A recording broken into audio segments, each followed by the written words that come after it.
Bien, chicos, 12:10. Bien. Continuamos con la clase. Y ok, entonces nos faltaba ver lo que vienen a ser los lóbulos. Bien. En primer lugar tenemos al lóbulo frontal, el cual está relacionada con el área motriz y también con el área psicomotriz. Básicamente el área que se encarga de procesar los movimientos bien, que nosotros vamos a realizar y también los movimientos imaginados.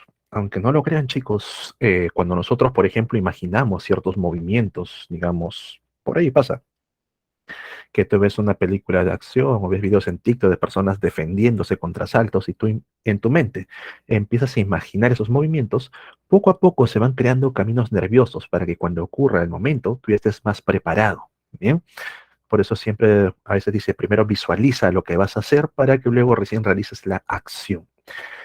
También en el lóbulo frontal vamos a encontrar al centro del lenguaje. ¿Con qué nombre se le conoce, chicos? ¿Lo han visto en psicología? Toda esta zona. El centro que se encarga en sí de comprender lo que viene a ser el lenguaje cuando nos hablan, cuando mantenemos una conversación. Esto también se le conoce como el área de Broca, correcto. Y el área de Broca está conectado con otra zona que se encarga de la parte del lenguaje hablado junto con la parte escrita, que está más o menos por aquí. Se llama esta otra área. Bien, ambos están bien conectados. También lo han visto en psicología, el área de Wernicke, creo que así se escribe, Wernicke. Por temas, por ejemplo, con los casos de pandemia, también con temas relacionados con otro tipo de enfermedades, a veces ocurre algo conocido como afasia, bien cuando la persona tiene dificultades para poder comunicarse. Y esta afasia puede darse a nivel de Broca, bien donde la persona comprende lo que los otros le dicen, pero le cuesta mucho emitir una respuesta. No sé si habrán tal vez tenido casos con algún tipo de estas personas que repiten mucho una palabra o dicen frases muy cortas porque les cuesta, digamos, generar algo más largo. También tenemos afasia a nivel de Wernicke, cuando la persona no comprende lo que le están diciendo, ¿bien? Y también procesar una respuesta se le complica mucho. Entonces, mucho cuidado con estas zonas y también aprender a identificarlas. Detrás del lóbulo frontal tenemos al lóbulo parietal, el cual está relacionado con el área sensitiva, bien, la sensación del dolor en general, y el área psicosensitiva, esa sensación psicológica de dolor. ¿Cómo es eso, profe? Quizás alguna vez has visto o has ido a estas ferias donde colocan, digamos, tu mano debajo de una mesa y encima colocan un guante, ¿bien? Y la persona que está haciendo este jueguito va tocando tu dedo índice, va tocando el índice del guante y así va pasando de dedo en dedo con una pluma o con su propia mano, ¿bien? Lo hace varias veces al punto que tú mediante visualización empiezas a relacionar el guante, ¿bien? Con lo que viene a ser como si fuera parte del cuerpo. Y por ejemplo, cuando empiezan a tocar cierto dedo del guante y ya no tocan la mano, tu cerebro siente que te están tocando. Acabas de desarrollar bien la parte psicosensitiva. En uno de esos momentos, la persona que está haciendo el juego saca un martillo y golpea fuerte el guante y tú increíblemente retiras la mano y sientes dolor. Te empiezas a sobar, profe, pero ¿cómo es posible? Porque básicamente el cerebro ha empezado a recibir distintos tipos de información que el área psicosensitiva lo ha interpretado, bien, como una sensación propia. En la parte posterior tenemos al lóbulo occipital, bien ubicado hacia la parte de atrás, relacionado con lo que viene a ser el área visual, bien toda la interpretación de lo que nosotros vemos, y el área psicovisual, lo que nosotros podemos imaginar de manera visual. Por ejemplo, si ustedes han estado viendo películas de terror o están un poco psicoseados, es muy común cuando vas a tu cuarto con las luces apagadas que por ahí, quizás por el rabillo del ojo, veas que algo camina o algo se mueve. Bien, tu área psicovisual está muy activa en esos procesos. También, chicos, si en algún momento han tenido una caída justo en esa zona, se han golpeado o han recibido un golpe, por un momento la vista se les puso negra, como un parpadeo, bien, pero sus ojos permanecían abiertos. Eso se debe a que la información que estaba llegando por el nervio óptico, bien, en cierto momento no fue procesado, con lo cual queda todo en un color negro. O, por ejemplo, el clásico que siempre ponen en los dibujos animados, que cuando alguien se golpea la cabeza empieza a ver estrellitas. Y aunque no lo crean, pasa. Cuando te golpeas en el área, en el lóbulo occipital, bien, en el área visual, vas a empezar a ver como pequeños destellos, bien, a nivel de los ojos. Parpadeas un poco y ya como que desaparece. Por último, tenemos al lóbulo temporal, relacionado con la parte auditiva y la psicoauditiva. Bien, tiene que ver con lo que nosotros procesamos en cuanto a los sonidos, las interpretaciones que le vamos a dar y también con los sonidos imaginados. Bien, más de uno ha visto un meme donde sale una frase y sale la imagen y tú lees bien la frase con la voz de la imagen que sale en referencia. Bien, eso es la parte psicoauditiva. O por ejemplo, cuando tienes cierta canción que la has escuchado en inglés y en tu mente suena muy bien, incluso se pronuncia correctamente cada letra, pero cuando intentas pronunciarlo bien con la boca, como que trabas las letras o no te sabes toda la canción. Bien, porque el área psicoauditiva es una cosa y pues la que se encarga de movimientos del lóbulo frontal es muy distinto. Bien, entonces chicos, de esa manera reconocemos a los cuatro lóbulos de nuestro cerebro. Bien, seguimos en sistema nervioso central. Nos adentramos un poco y pasamos a lo que viene a ser el tálamo e hipotálamo. ¿Qué vamos a encontrar a nivel de hipotálamo? Bien, es un centro de control principal. El hipotálamo va a controlar funciones como, por ejemplo, la ingesta, bien, la ingestión de líquidos y sólidos, lo que tiene que ver con lo que tú vas comiendo. También controla la temperatura. Profe, por ahí ando muy caliente, profe, ando muy frío, se me ha bajado la presión y no estás mal, porque el hipotálamo también controla lo que viene a ser la presión sanguínea. Bien, cuando nosotros tenemos zonas de nuestro cuerpo donde la sangre no está llegando correctamente, el hipotálamo rápidamente envía una señal y aumenta la presión sanguínea para que ésta pueda llegar hasta estos puntos. Pero a veces el hipotálamo también recibe señales equivocadas, bien, como por ejemplo, no está llegando sangre a la punta de mis dedos, pero se debe a que tengo una fractura en el brazo por donde está escapando la sangre. El hipotálamo de igual manera aumenta la presión sanguínea y tú te desangras mucho más rápido. Por eso es muy importante que rápidamente te apliques un torniquete porque tu hipotálamo no va a demorar mucho, bien, en aumentar dicha presión sanguínea. También de manera neuronal, de manera neuro, está relacionado con lo que viene a ser los estados emocionales, cómo nosotros nos vamos a encontrar. Bien, algunas personas, por ejemplo, con los temas del clima, con la temperatura, algunas se ponen más alegres, más tristes, dependiendo si hace frío, hace calor, si hay sol o está nublado. También se relaciona con, por ejemplo, con lo que viene a ser el impulso sexual, permitiendo los que vienen a ser la parte reproductiva en los organismos. Bien, que este impulso sexual se active en ciertas temporadas bajo ciertas condiciones y que en otras se mantenga disminuido porque en muchos organismos involucra la pelea entre machos, bien por una hembra. También se relaciona con lo que viene a ser el apetito, la sed, el sueño, ¿bien? Entre otros. Un daño a nivel de hipotálamo va a implicar que la persona tenga problemas como por ejemplo a nivel del apetito, tenga mucha hambre o tenga poca hambre, bien, que a pesar de que la glándula pineal esté funcionando, los niveles de sueño no sean los adecuados. O también con el caso de la sed, sed excesiva, que por más que toma agua no se calma, ya está lleno en el estómago, o que digamos que no tenga sed, que en el día no toma mucha agua, pero su cuerpo sigue botando agua, sigue orinando gran cantidad de estos. Bien, pueden ser daños hipotalámicos. El tálamo, que se encuentra encima del hipotálamo, bien, hipo es por debajo, el tálamo se encarga de dos procesos, la parte visual y la parte auditiva, ¿bien? Y actúa a manera de filtro.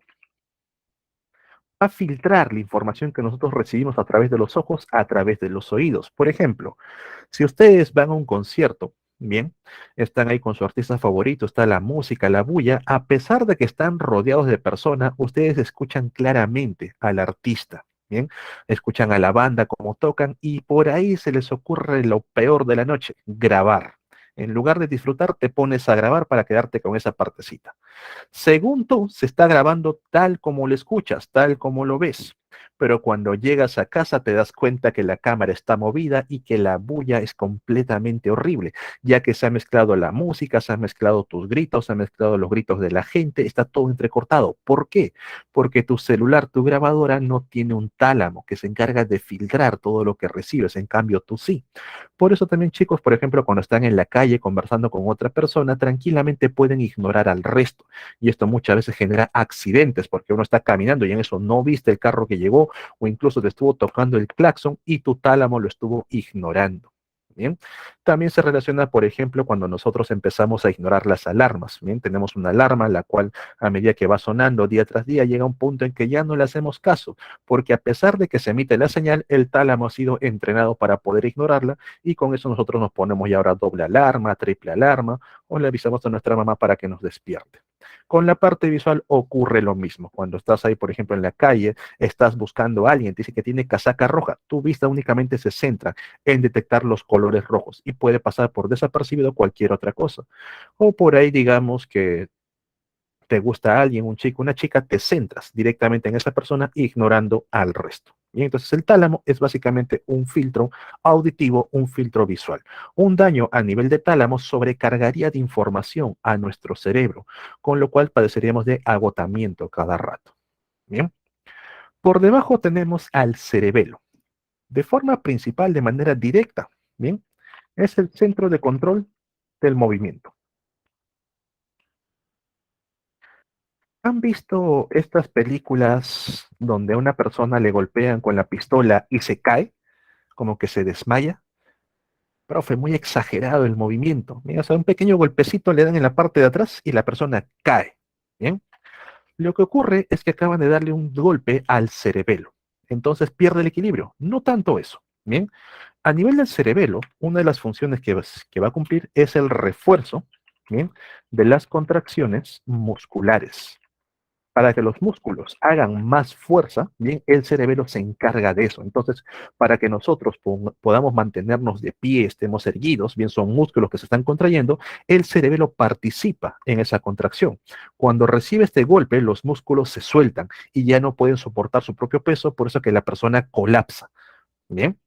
También, por supuesto, se encarga de lo que viene a ser el equilibrio, ¿bien? Lo que viene a ser la postura, bien como nosotros vamos a estar de pie o de costadito, inclinados hacia un lado, pero siempre manteniendo el equilibrio. Ahora, chicos, algo que quede en claro. El equilibrio dentro de nosotros depende de tres cosas.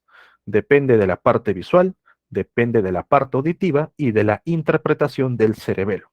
Cuando una persona ha sufrido un golpe, una caída a nivel del cerebelo y acude al médico, él te va a hacer una prueba muy sencilla para ver si se ha dañado. Bien, te vas a poner en posición de descanso, o sea, con las manitos atrás, con las dos piernas ligeramente abiertas, bien, y vas a cerrar los ojos y vas a tratar de mantenerte derecho. Vas a notar que te vas un poquito hacia adelante, un poquito hacia atrás, eso es normal porque ya no tienes la parte visual que te ayude, únicamente estás dependiendo de la parte auditiva. Entonces tu cerebelo está interpretando eso y como que estás haciendo ese movimiento. Bien, a eso se le llama precesión. La persona cuando cierra los ojos no puede aguantar estar equilibrado y se cae hacia un lado, se cae hacia el otro, ya tiene daños a nivel del cerebelo. Bien, profe, ¿cómo que el oído también participa en el equilibrio? ¿Te acuerdas de los estatocistos con las piedritas internas que vimos a nivel de los nidarios? Nosotros también lo tenemos. Bien, a nivel de los oídos. ¿Te has subido a esos juegos que te dan vueltas? O tolitos, para el caso de los peces. Pero sí, también se les conoce así. ¿Te has subido a esos jueguitos que dan vueltas? El pulpo, esos que tienden a marearte el trompo. Y cuando has bajado, ¿no has sentido como que se te mueve todo? ¿Por qué? Regresemos a la bola de hámster, ¿bien? Con las piedritas adentro. Si tú esta bola le empiezas a girar, las piedritas, a pesar de que te detienes, no se van a la base, sino que se mantienen en movimiento. Eso es lo que ocurre cuando bajas del juego. Tu oído se mantiene en movimiento y el cerebelo como que trata de interpretar hacia dónde vas y también la parte visual intenta ayudarte.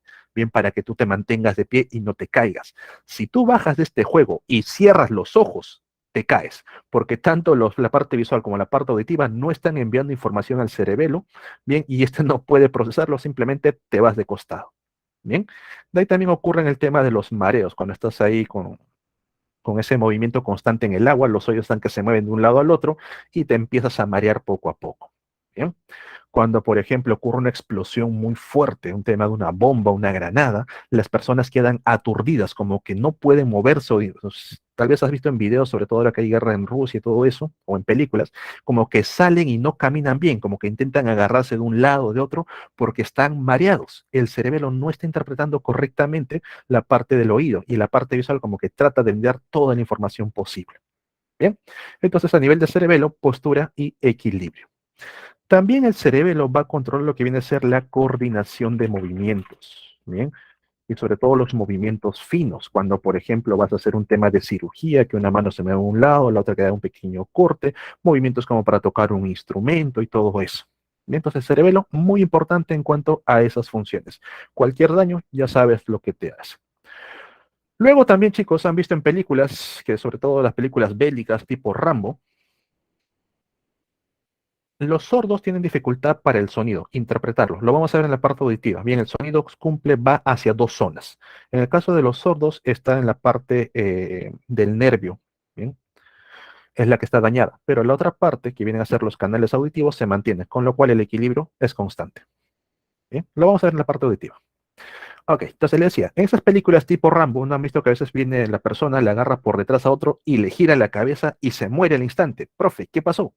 Acaba de destrozar el tallo cerebral, acaba de generar un daño a nivel de protuberancia y bulbo raquídeo.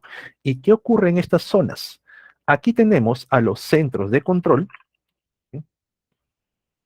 De lo que viene a ser el corazón, y también la respiración a nivel de pulmones. Una persona que básicamente sufre una ruptura en esa parte, el corazón se paraliza, deja de latir, los pulmones ya no se activan, ¿bien?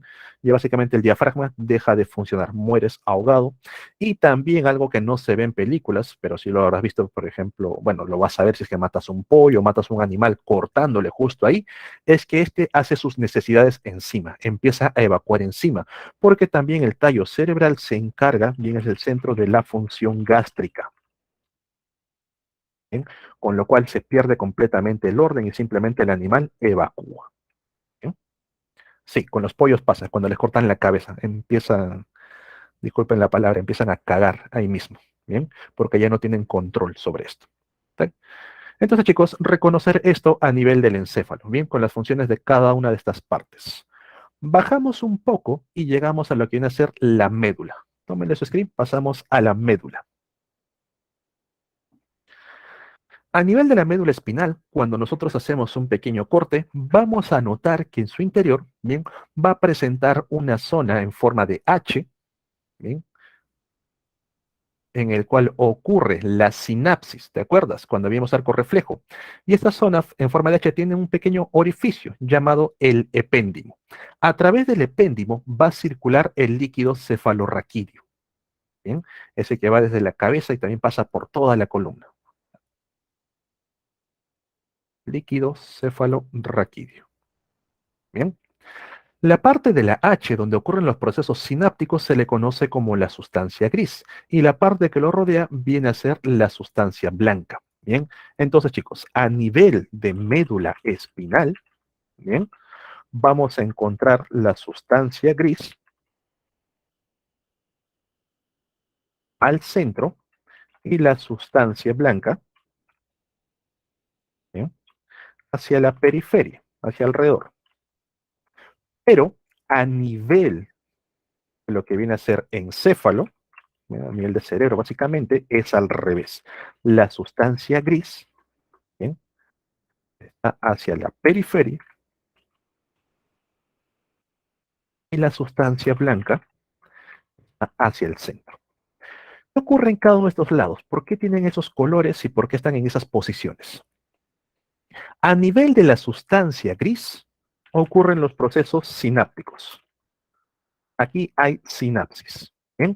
Porque a nivel de la sustancia gris vamos a encontrar a los somas neuronales, el cuerpo de las neuronas. En cambio, a nivel de la sustancia blanca ocurre lo que viene a ser el viaje de los impulsos nerviosos, ¿bien?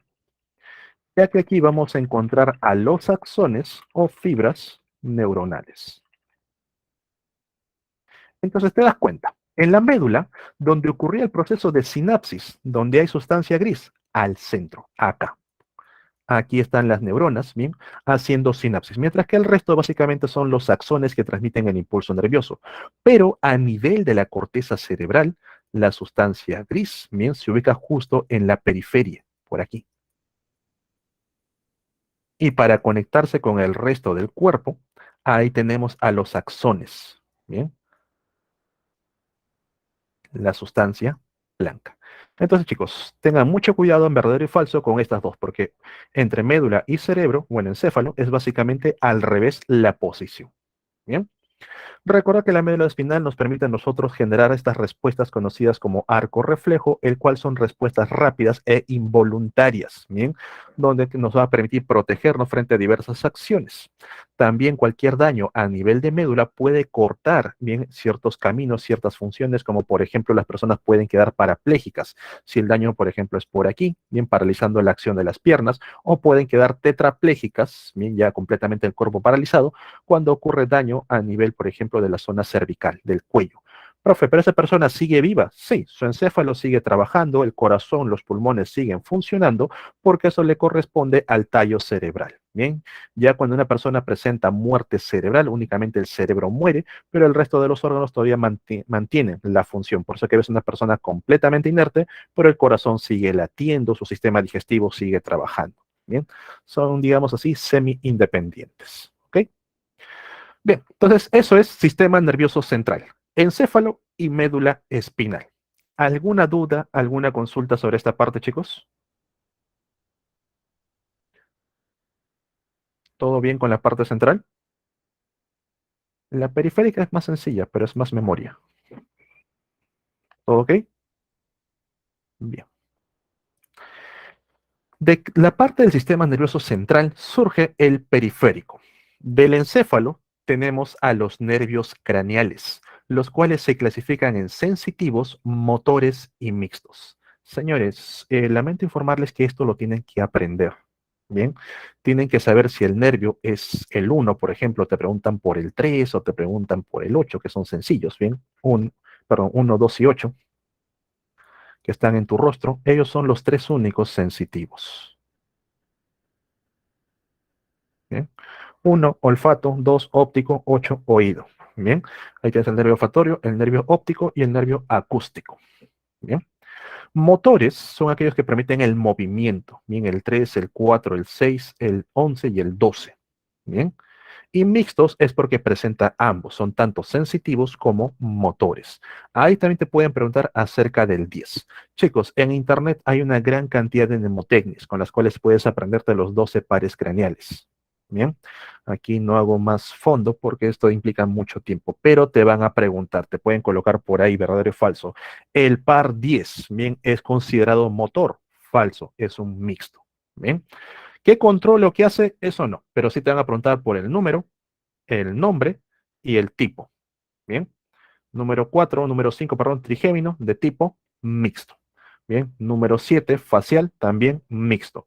Número 2, el óptico de tipo sensitivo. ¿Ok? Entonces, eso es por la parte craneal, bien, que viene del encéfalo. De la columna, de la médula, bien salen los nervios raquídeos,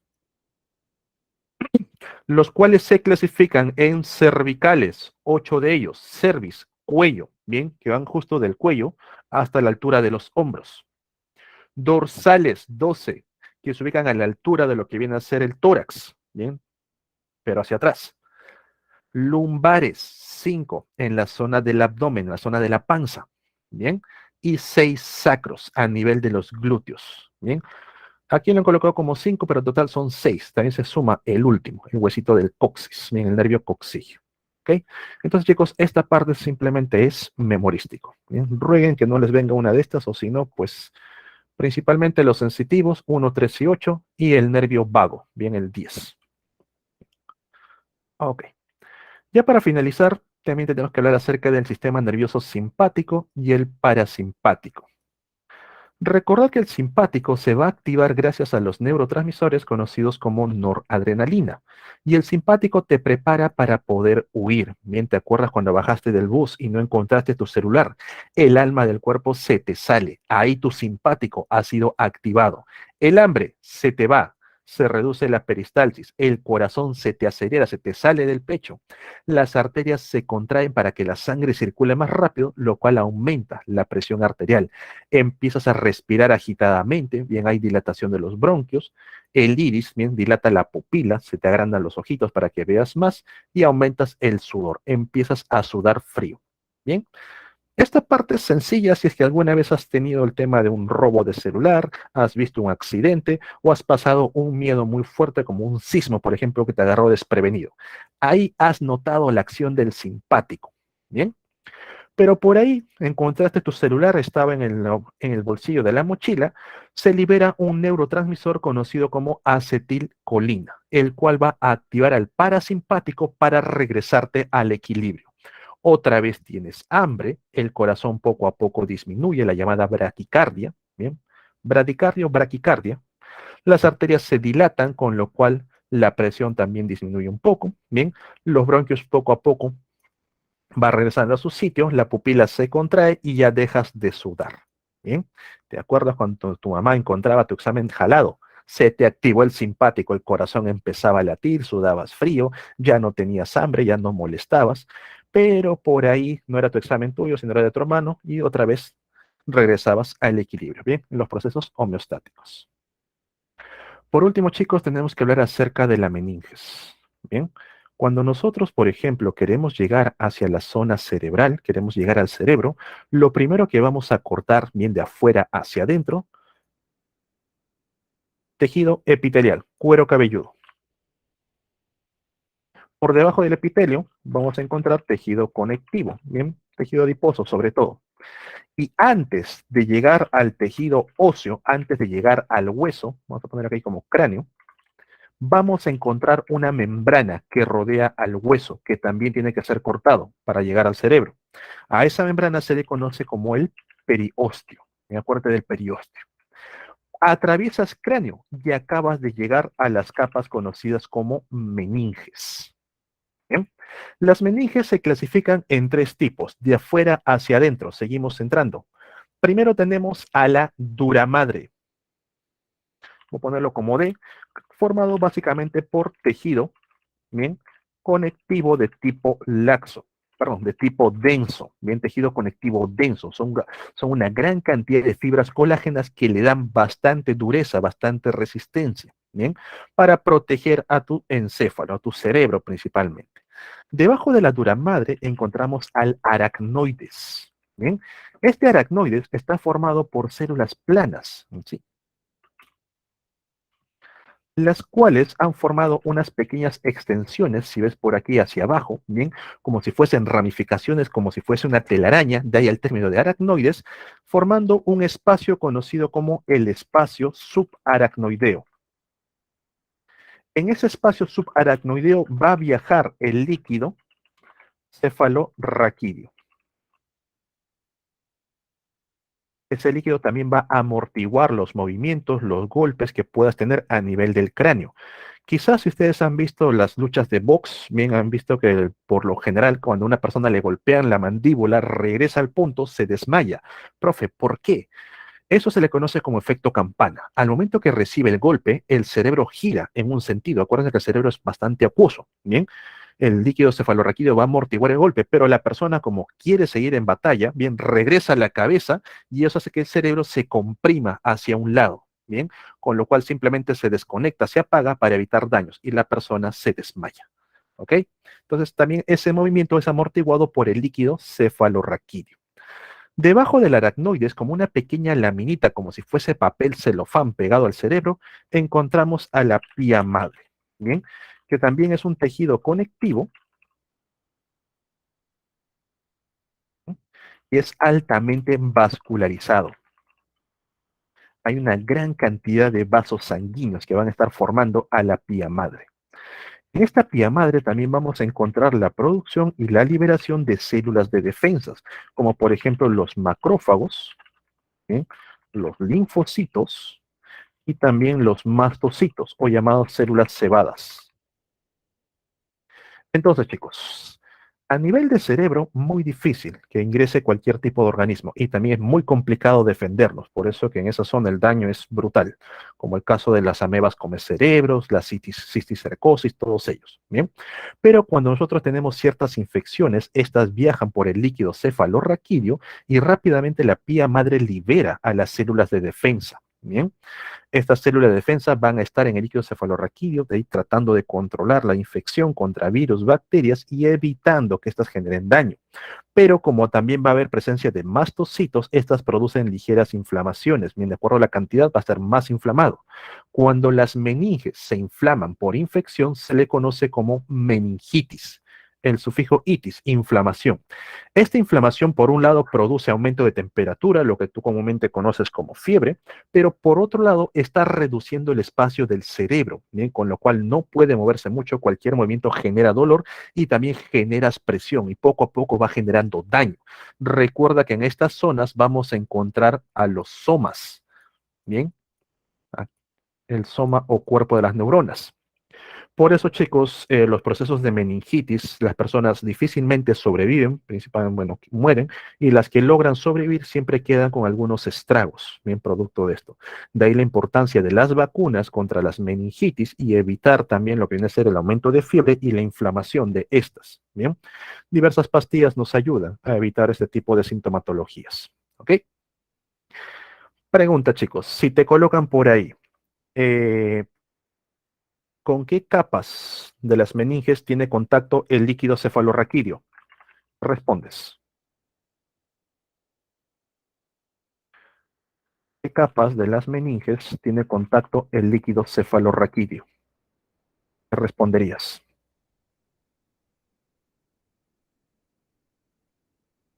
Profe, ¿dónde estaba el líquido? Acá, en esta capita, la que parece telaraña, por ahí viaja.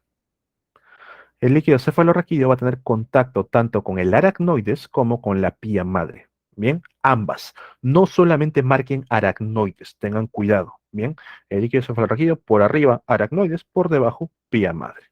Bien. Bien, chicos, hasta aquí es la parte del sistema nervioso. ¿Quedaría alguna duda, alguna consulta para pasar a órganos sensoriales? ¿Algo que no se haya entendido? ¿Todo bien?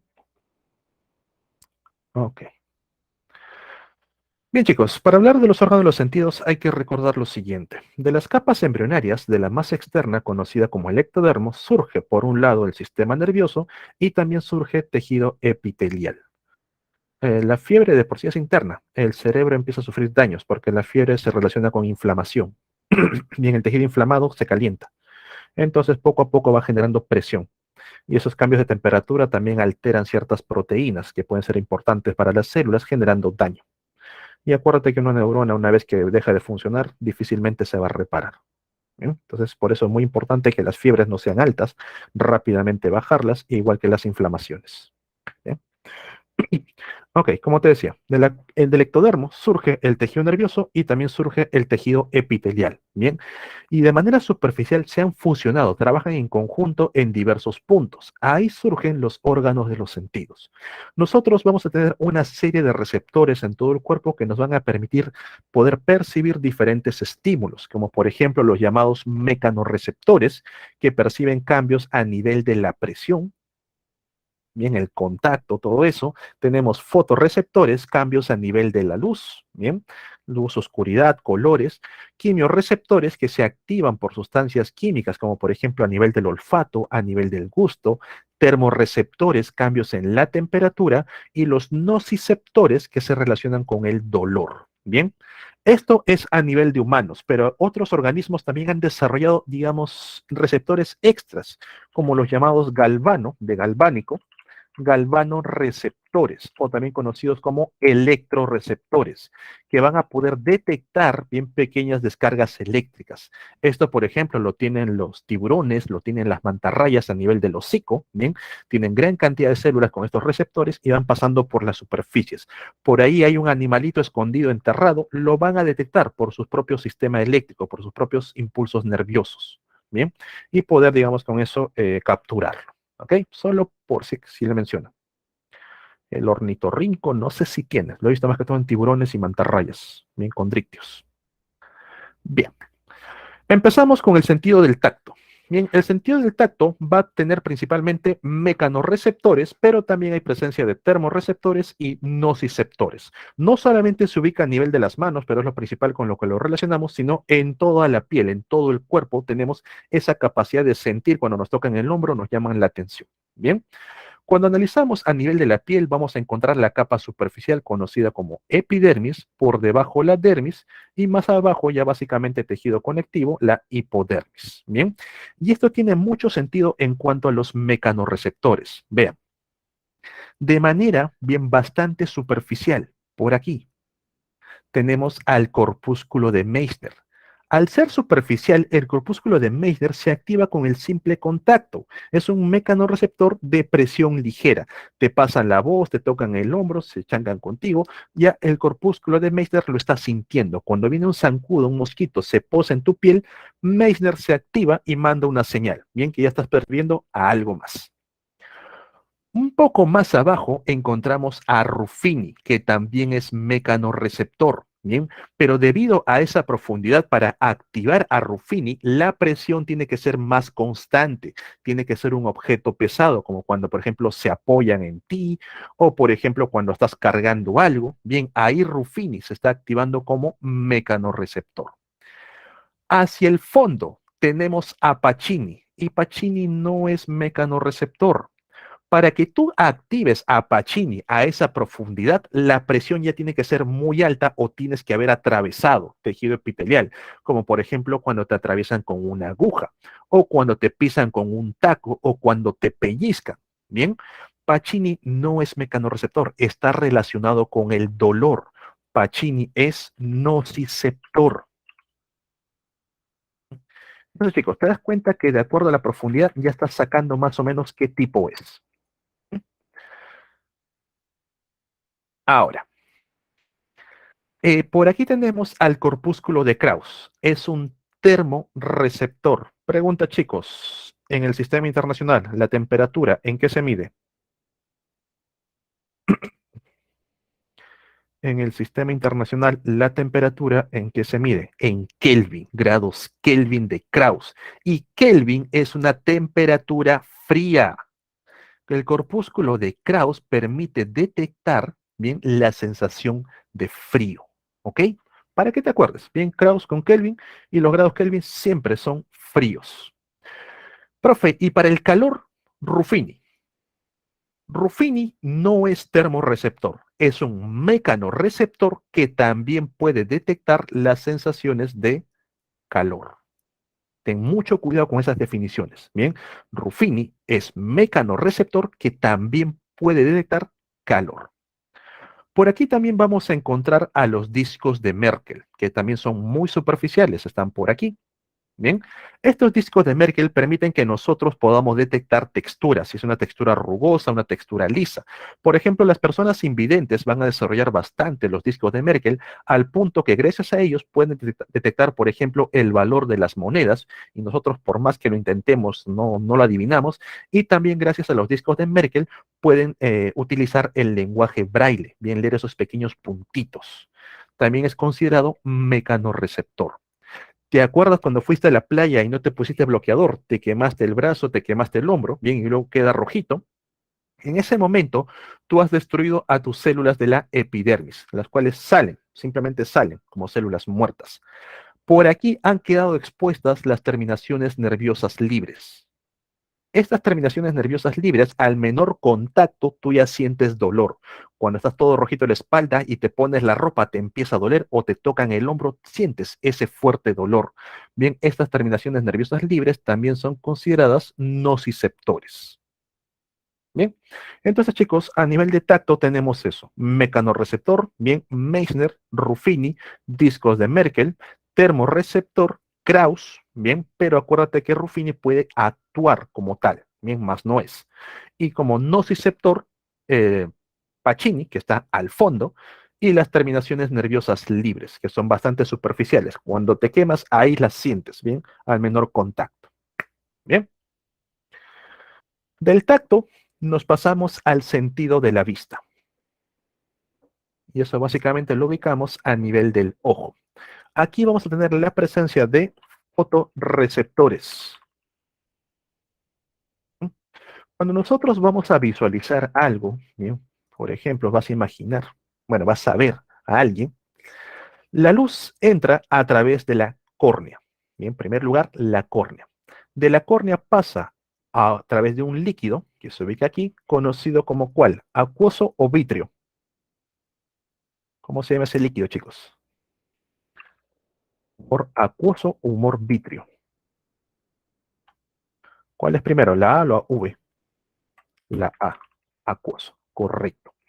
Pasa a través del humor acuoso y va a ingresar dentro de la cavidad del ojo por un espacio conocido como la pupila. Y en ese espacio negrito, esa es la pupila. El color de tu ojo, bien, todo lo que rodea la pupila, viene a ser el iris. Bien. Y aquí va a haber un pequeño lente que se encarga de poder enfocar la imagen exactamente en la retina, la capa de atrás.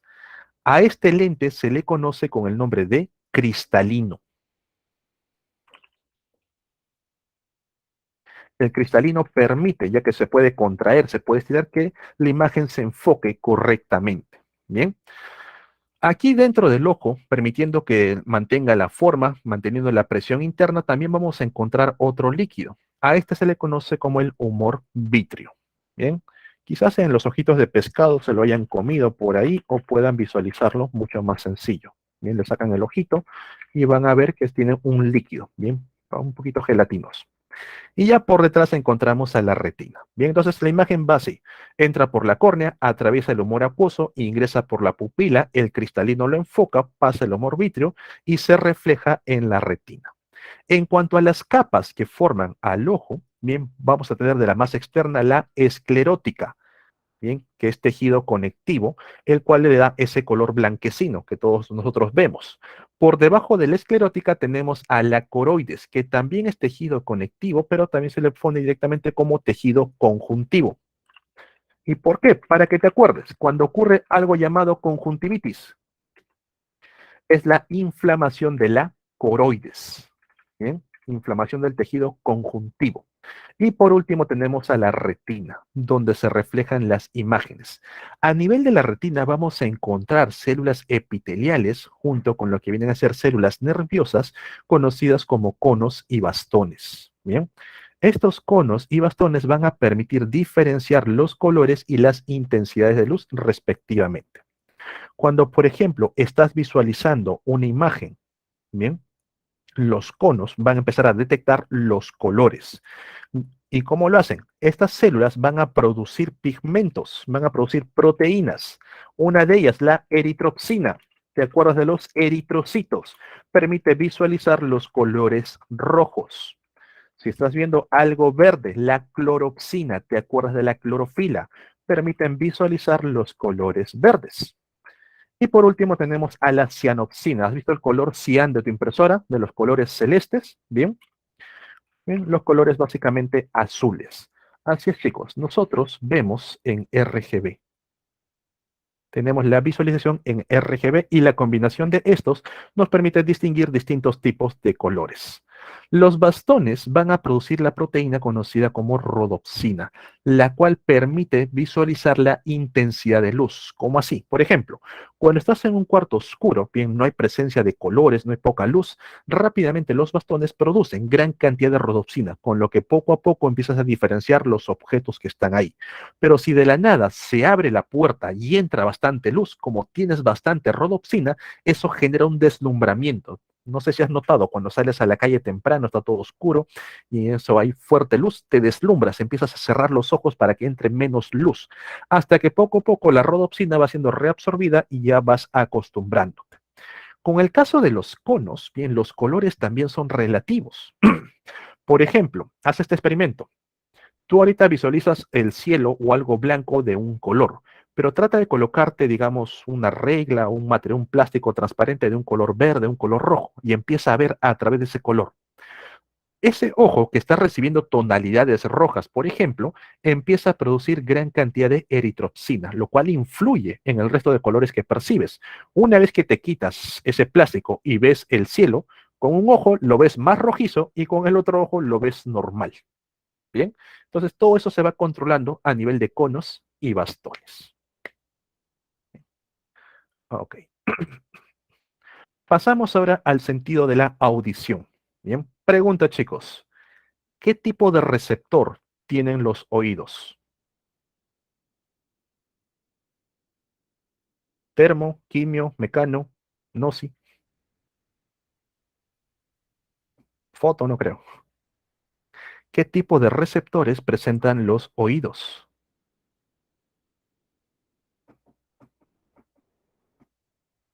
Mecanorreceptor, correcto. Bien, lo que nosotros percibimos como sonidos es una interpretación de las ondas mecánicas que viajan a través del aire. Bien, el oído se divide en tres zonas. Vamos a ir de afuera hacia adentro.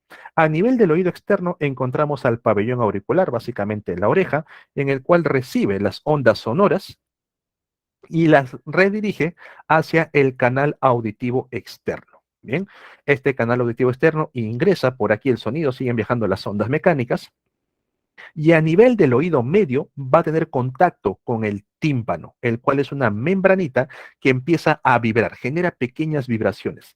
Estas vibraciones bien son captadas por el martillo, yunque y estribo, el cual aumenta un poco más las vibraciones, bien, y finalmente se los envía al oído interno, donde por un lado vamos a encontrar a los canales semicirculares, conductos semicirculares también, y por otro lado encontramos a la cóclea, también conocido como caracol u órgano de Corti.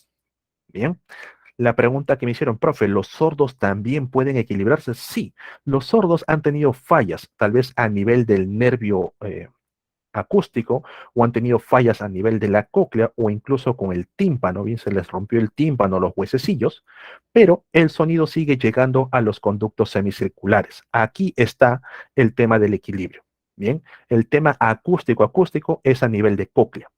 Este caracolito recibe el nombre por la forma que tiene, vean esa forma espiralada, y en esta superficie vamos a encontrar células ciliadas, ¿bien? Con presencia de pequeños cilios, así alargaditas, las cuales están conectadas por debajo con células nerviosas, que son enormes. Bien, lo pueden ver por aquí. Aquí están los pequeños cilios y estos de acá abajo son las células nerviosas. Entonces, ¿qué ocurre? Llega el sonido a manera de ondas sonoras y mueve, hace vibrar a estas células ciliadas, las cuales van a liberar unas proteínas, van a traducir bien al lenguaje químico y luego las células nerviosas interpretan este lenguaje químico enviando dicha señal a través del nervio bien acústico hacia el cerebro para que lo pueda procesar. Nosotros tenemos la mejor audición aproximadamente entre los 10 a 12 años y luego poco a poco lo vamos perdiendo con la edad, ¿bien? La parte ciliada es la que se va destruyendo, poco a poco se van degradando, bien, aquí pueden ver ya un traumatismo sonoro, una explosión fuerte, pero la parte nerviosa se mantiene activa y hay esperanzas que de alguna manera podamos recuperar estas zonas y las personas puedan recuperar el sentido de la audición, ¿bien? Ahora, hay personas que han sufrido de ruptura de tímpano o han tenido problemas a nivel de los huesecillos. Bien, cuando el tímpano se encuentra roto, por más sonido que ingrese, no vibra. Bien, no pueden aumentar estos huesecillos. Entonces, vas a ver que estas personas tienen un pequeño aparatito conectado justo al costadito, pero a nivel del cráneo. ¿Qué hace? Ese aparatito que se conecta por aquí va a emitir vibraciones que van a viajar a través del hueso temporal. Por aquí el hueso actúa como si fuese una caja de resonancia y gracias a esto se activan a los huesecillos o directamente al órgano de Corti. Y ya con eso la persona recupera bien la acústica, ya puede oír nuevamente. ¿Bien? Entonces, chicos, de esa manera trabaja nuestro sentido de audición. Bien, pasamos ahora al sentido del olfato. El sentido del olfato es básicamente un quimio receptor. Bien, nosotros vamos a ubicar tres tipos de células: las propias células olfatorias, las cuales son encargadas de recibir las sustancias químicas, bien, células de soporte, las cuales van a apoyar a las células olfatorias, y por aquí, bueno, no están graficadas, vamos a encontrar células basales. ¿Qué hacen cada una de ellas? A nivel de las células olfatorias empiezan a llegar moléculas químicas, bien, empiezan a llegar los olores. Cada forma representa una molécula diferente. Esto permite bien que la célula envíe una señal, la cual aquí ocurre un proceso sináptico a nivel del bulbo olfatorio. Y el bulbo olfatorio se conecta con el nervio olfatorio para que podamos interpretar esos olores. Profe, cuando pasó el tema del COVID, perdí el olfato. ¿Qué pasó? Las células olfatorias fueron atacadas y destruidas. Pero, profe, a los 2 días recuperé el olfato. ¿Cómo es eso posible? Bien, atento con esto. Entonces, las células olfatorias básicamente son neuronas aferentes. Van a percibir todos los estímulos. Bien.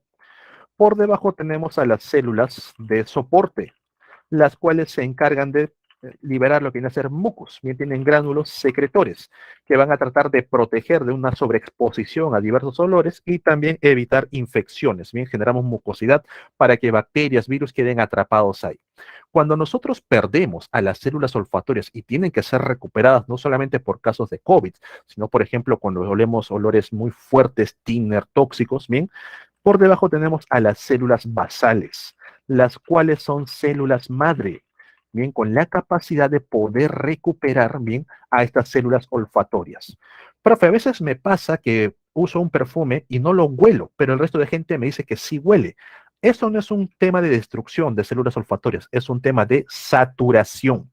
Bien, tus terminaciones olfatorias que son encargadas de recibir a ese perfume ya están completamente saturadas. Entonces, por más que le echas, ya no lo hueles, ya no se percibe el estímulo. Mientras que otras personas que no tienen todavía esa sensación, rápidamente lo detectan. Por eso que cuando subes a un bus, a un carro, siempre hay una señora que huele bien fuerte, porque está tan acostumbrada a su propio olor que ya sus mucosas, bien sus células, se encuentran bien sobresaturadas. Cuando hay un daño a nivel del bulbo olfatorio como tal, ocurre un caso conocido como anosmia. Bien, el bulbo olfatorio ya no se recupera, señores, es una pérdida total del olfato. Es muy diferente un daño a nivel de bulbo que un daño a nivel de las células aferentes. Bien, estas neuronas aferentes todavía se pueden recuperar. El bulbo olfatorio ya no. La persona queda sin la percepción de olor. Bien. Por último, chicos, tenemos al sentido del gusto, en el cual vamos a encontrar lo mismo. Voy a hacer un copy y pega. El sentido del gusto también es quimioreceptor, ¿bien? Y trabaja de manera similar al olfato. Nosotros, a nivel de la lengua, vamos a encontrar una gran cantidad de botones gustativos, ¿bien? Los que están por aquí. Estos botones gustativos presentan un pequeño orificio conocido como el poro gustativo, donde la sustancia química, la molécula, tiene contacto, bien, con las células gustativas. Ya no son células olfatorias, son células gustativas. Estas células gustativas también son neuronas aferentes, bien, que se van a conectar con otro tipo de nervios que van directamente al cerebro para interpretar a los sabores. Aquí también encontramos a células basales. ¿Cuántos de ustedes no se han quemado la lengua alguna vez y por un rato dejaron de percibir sabor? Pero gracias a las células basales, que son células madre, nuevamente recuperaron lo que viene a ser en las células gustativas. Bien, también por aquí hay presencia de células de soporte que liberan bien ciertas mucosidad en la lengua para evitar casos de infección. Perfecto. Entonces, al igual que el olfato, ¿el gusto también se puede saturar? Sí. Por ejemplo, si tú estás comiendo un quequito bien rico en azúcar, todo ese azúcar es detectada por las papilas gustativas, y luego te tomas un café que también tiene azúcar, ¿te ha pasado que el café lo detectas amargo? Profe, no me sabe a dulce y le tengo que agregar más dulce, pero aún así le cuesta. ¿Por qué? Porque es los puntos que se encargaban de detectar la parte dulce están saturados. Entonces tienes que esperar a que se liberen o enjuagarte la boca para que nuevamente puedas detectar nuevos sabores. Bien, igual ocurre con el ácido, igual ocurre con el salado, igual ocurre con el amargo. Cuando tú estás acostumbrado a comer demasiado salado, demasiado ácido, se van saturando poco a poco, con lo cual tú agregas más sal o le agregas más limón. Bien. En cuanto a las partes, chicos, esto ya lo vimos también en el sistema digestivo, solamente para recordar, en la punta, en el primer tercio, tenemos mayor recepción, mayor afinidad a los sabores dulces. En el primer tercio, de manera lateral, hacia los sabores salados. En la zona del medio, de forma lateral, a los sabores ácidos. En el tercio posterior, el del fondo, al sabor amargo. Y en mitad de la lengua, el agridulce, el sabor umami, el de chifa. Bien. Esto también se debe de acuerdo a los tipos de papilas que vamos a encontrar. Papilas filiformes, alargados, filios, ¿bien? Papilas foliadas en forma de hojitas. Papilas circunvaladas o también llamadas caliciformes en forma de cálice, de copas. Y papilas fungiformes en forma de honguitos.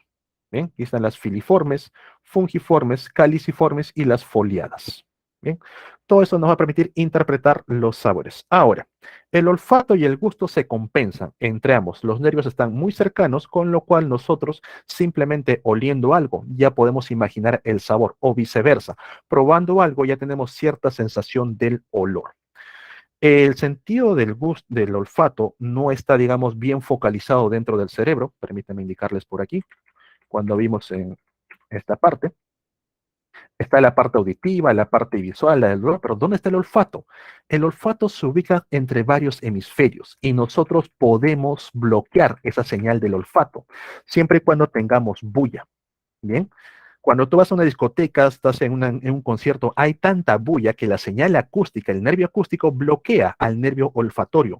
Por eso no hueles al trago, no hueles, bueno, el alcohol, no hueles el cigarro, no hueles el orine de la zona, hasta que la bulla desciende y recién empiezas a percibir los olores nuevamente. Bien, hay como que una alteración en cuanto a las señales que recibe nuestro cerebro y cómo las interpreta. El, si una persona no tiene una de las papilas, no, las papilas solamente están por posición, chicos. Bien, acuérdate que el dulce tú lo sientes en toda la lengua, solamente que la punta es más sensible, igual que el salado, igual que el resto. ¿Ok? Entonces, sí, las papilas sí van a estar ahí siempre presentes, pero los sabores es en toda la lengua. Bien, si por ahí te cortaste la punta de la lengua, todavía percibes el dulce, pero con menos intensidad en las otras zonas. Bien, bien chicos, hasta aquí sería la clase por el día de hoy. Bien, muy agradecido con todos ustedes por la atención. Cualquier duda o consulta, recuerden que cuentan con plataforma multichat. Úsenlo correctamente. El día de mañana tienen examen. Bien, muchos éxitos en su examen.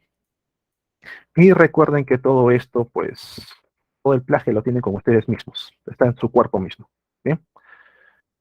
Ok, chicos. Les coloco en pantalla lo que viene a ser las claves correspondientes a la semana.